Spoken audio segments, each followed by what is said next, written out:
Welcome to Brazil Bound with Simon Borg. I'm Jason Seguini. We are taking a look at the U.S.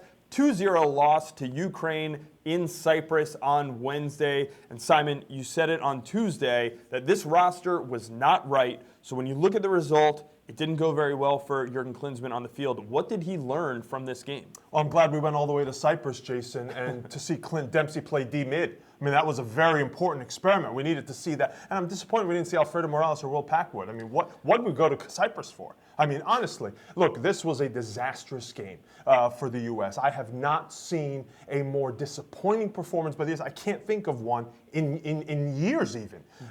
There was nothing going on the back line, obviously, and no fault of the players. I mean, when you put two guys together for the first time, that's going to happen. And then the attack, which has many starters or guys who should be considered starters, they couldn't get anything going, anything. So, to me, top to bottom, disaster. All right, for more on this game, I want to bring in Sports Illustrated soccer writer Brian Straus. Brian, you've been covering the U.S. team for a long time now. We were trying to count up the years earlier. And yesterday, your reaction to the game was that Omar Gonzalez and Matt Besler now have nothing to worry about with their starting center back positions.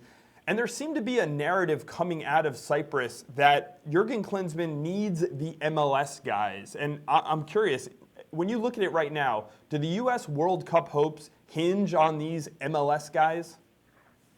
You sounded like you were about to throw out some more red cards there. Getting a little trigger happy. I hope I didn't say that they have nothing to worry about. They have still a little bit to worry about, but certainly a lot less than they did a couple days ago. For all the work Klinsmann has done to create depth, to create competition for positions, the U.S. national team is still the U.S. national team. It's still not a team that has world-class depth at every spot on the field. So does Klinsmann need his MLS players? Of course, because they're half his roster, just like he would need his European-based players because they're half his roster. And what he did yesterday was go up against one of the top teams in Europe with half a roster. And you could have seen that loss coming a mile away. And so, Brian, when we look at the game against Ukraine, give me the names of the guys you think played themselves out of a ticket to Brazil. I feel bad for these guys, but yeah, I mean, it's tough at this point to see Edgar Castillo making the team. They're going up against opponents in Brazil that attack with speed and use the whole field, and he just wasn't up to the task yesterday. He wasn't in the right spot at the right time.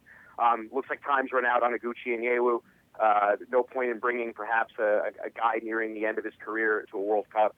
Clarence Goodson is an able backup in the middle, and Jeff Cameron can always slide in. And poor Sasha Kljestan looks like he could be on the outside looking in again. He is a good player. Alexi Lawless made a good point yesterday during the broadcast saying, Sasha's a really good player, just not sure if he fits in with this team. And I think that might be the case. U.S. is loaded in defensive midfield. Bradley's irreplaceable, but you've got Kyle Beckerman, you've got Jeff Cameron can slide in there, you've got Danny Williams perhaps. And I thought that might have been Sasha's last chance.